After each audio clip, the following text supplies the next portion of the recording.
Hammer. You can check him out on Twitter at RyanHammer09. He does a lot of analytics things, does a lot of bracketology, and does what I'm personally a huge fan of. Ryan, I love your trapezoid of excellence, which really helps us identify the legit teams that have a chance to win the national championship. Thanks so much for hopping on today. Yeah, I'm happy to be here, and people seem to be like yourself, seem to be in love with the new hot shape in the world, the trapezoid. So I'm all here for it. Yeah, there's too many triangles and squares and rectangles. What's the fun of that? Give our listeners that haven't seen this on Twitter yet a chance, Ryan, to understand what is it that you are putting out there with the trapezoid of excellence. Yeah, so it started out I do a lot of metric charts. I'll preface and say that I look at a lot of different statistics and metrics and how they correlate to each other in March success or just general success in college basketball season. One of them being the trapezoid of excellence. I just called it that because of how the shape kind of played out in the graph. Basically looks at the historical blueprint of national champions and how fast or slow they play their pace time by their adjusted net rating, which is basically just their overall efficiency metric via cbbanalytics.com. A lot of those numbers will be similar site to site, or at least close enough to be able to use it either one. But it looks at how fast you can play or how slow you can play, or do you need to be in the middle, and at what level do you need to be playing at those speeds to be able to win a national title. And looking at that, UConn obviously factored into the trapezoid last year. They're hanging out right in the trapezoid again this year. For those wondering, on a year-to-year basis, everyone gets into the tournament. You get your bracket, you're trying to fill it out and win your pool. On a year-by-year basis, how many teams usually end up in this group of legit teams that can win the national championship? Yeah, so I'll say this. I haven't done this exact metric chart for more than a couple of years. I have looked at it for the past 5 years, and that's how I make those statistical thresholds you need to pass. But there's usually ends up being around anywhere from 6 to 10 teams that are in there. A couple teams are touching it because the data I have goes back 6 years to the last 5 tournaments, obviously that COVID year. Beyond that, it could stretch it out a little bit other ways, but I think in how the game has kind of trended in the last few years, it works out that way. Yeah, I'd say it's usually, obviously the national champion usually ends up in there. That's how you figure out how to put together what it's going to pick out here.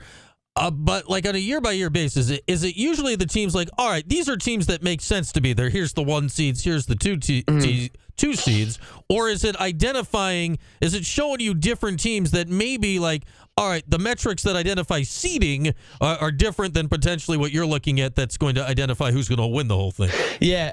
So obviously, I try to tell people not to just look at it and be yep, Purdue's there. That's my champion. This is the only reason why, because that's obviously not smart. But even outside the trapezoid, I think finding differences in matchups and you're talking about underdogs and opportunity is the key word there, because you got a team, I keep going to the same teams in this chart, at least Arizona, Alabama play very, very fast. If they play against a team who plays at a really high rating but slow, like St. Mary's or Dayton, they're going to change the value of each possession because they're going to have less possessions in the game because they're going to slow the game down. So they might take those fast-paced teams out of their comfort zone a little bit. So even looking outside the trapezoid, there's opportunity like that. And then like you're saying, where there might be teams in the trapezoid who rank next to some of the nation's best teams. I know Creighton is up there with some of the national title contenders.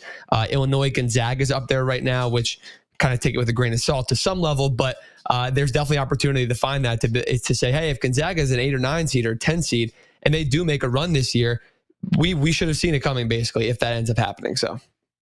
Yeah, you look at basically your chart. It has efficiency, good and bad, and it has fast and slow on there, which can be good and bad depending on how you efficiently go about it. When this comes out, is fast better than slow, or are you just looking at, is efficient better than not, depending on whatever the speed and pace you're looking at here? Yeah, I always tell people that the teams that tend to have the most success are the teams that are somewhere in the middle. It's kind of like adaptability, right? Like if you're somewhere in the middle of pace, you're comfortable playing a little fast, you're comfortable playing a little slow or somewhere in the middle, and then you let everything else kind of fall into place. There's a ton of other metrics and stats and eye tests and player quality and talent and coaching and things that have to go into success. But in a vacuum, like you're saying, I tend to go with the slower teams if I'm on one side of the spectrum versus another, unless those fast-paced teams have showed me that they can win crunch down games when they're not playing their best, which a lot of those teams haven't. So. Yeah, obviously, the upsets come where the good team is not playing their best generally, so that kind of makes sense. As Ryan Hammer is with us, we're talking about his trapezoid of excellence, and Syracuse. Breaking news, people: Syracuse is not in the trapezoid. They're not on the list of national championship contenders. But you had a little. I think this was before the Oranges game last night. That you had a little bracketology bubble graphic out there. It was kind of a similar thing, but it was plotting the teams close to the bubble.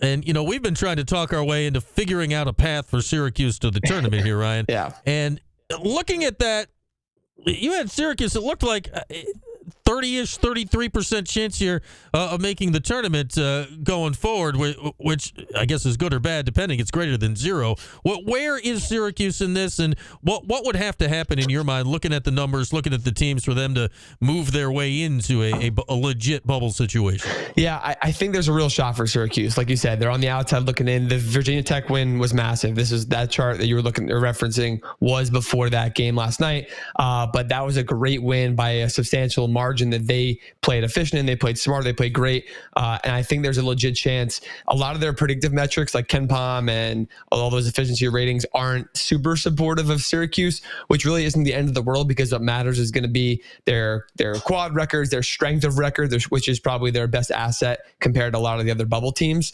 But realistically, I think they have 2 games left, Louisville and Clemson, then the ACC tournament. So these last 2 games are must win. Obviously, you can't lose to Louisville if you're on the outside looking in at this point and plan to get into the tournament. So you got to beat Louisville first.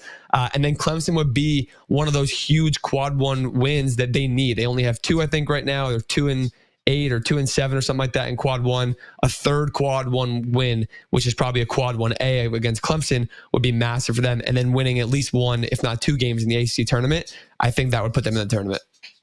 Yeah, if Clemson obviously would be a quad 1 on the road, and then depending on how the tournament shakes out, would have a chance for 1 or 2 more there, realistically, depending how it goes.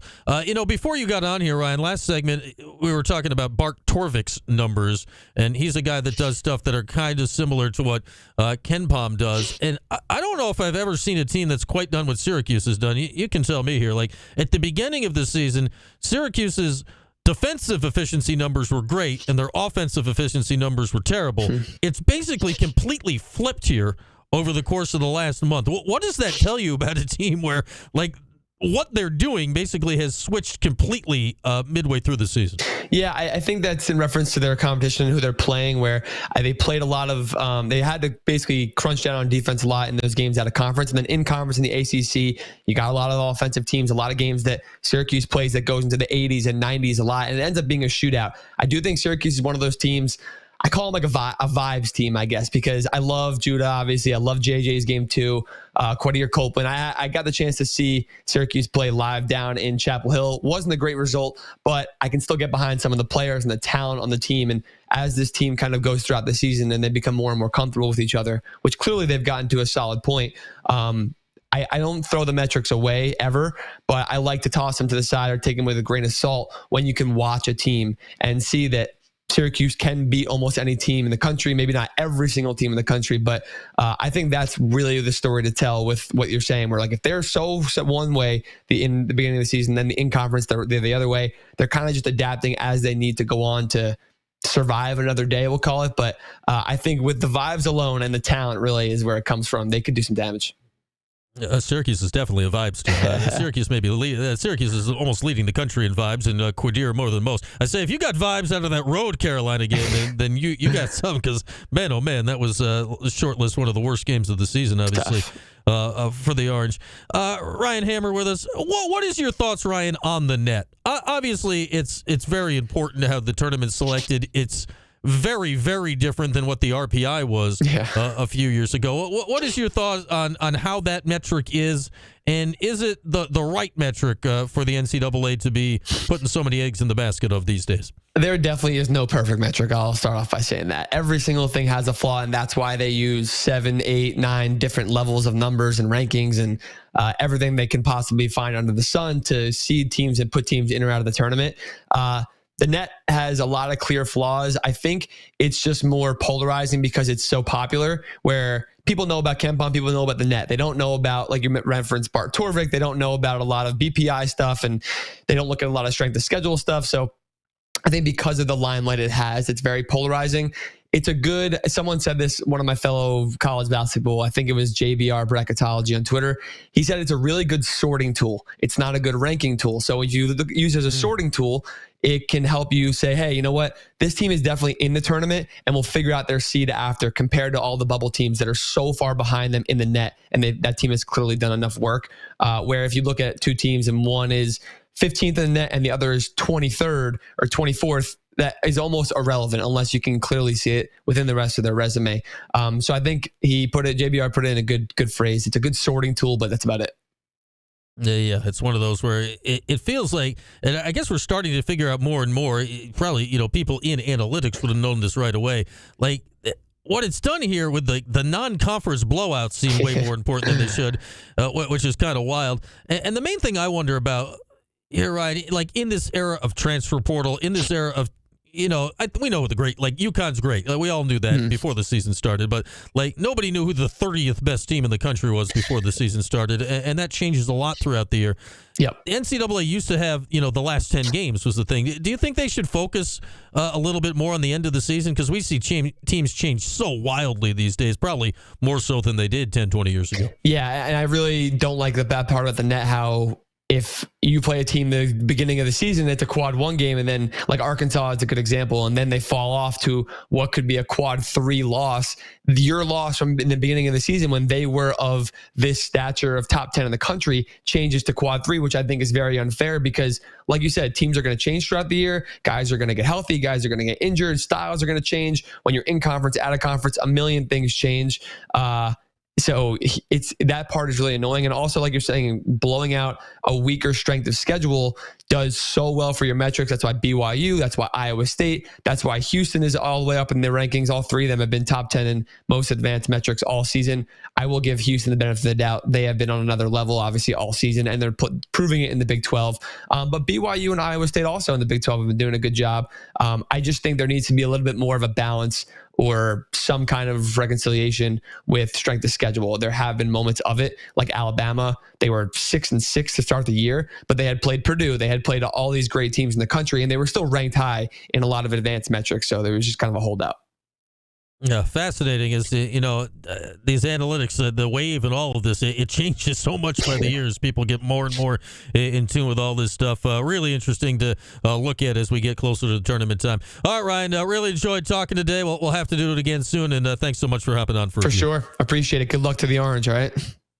All right. The Syracuse will need it, I think, going forward here. That is Ryan Hammer. Check him out on Twitter at RyanHammer09. Check out that trapezoid of excellence. Perhaps pick your national champion for the brackets this year using that as a tool. With that, we will take a break. And this hour brought to you by Laborers Local 633. Little 411. Jordan in next here on Q Sports Talk and ESPN Radio.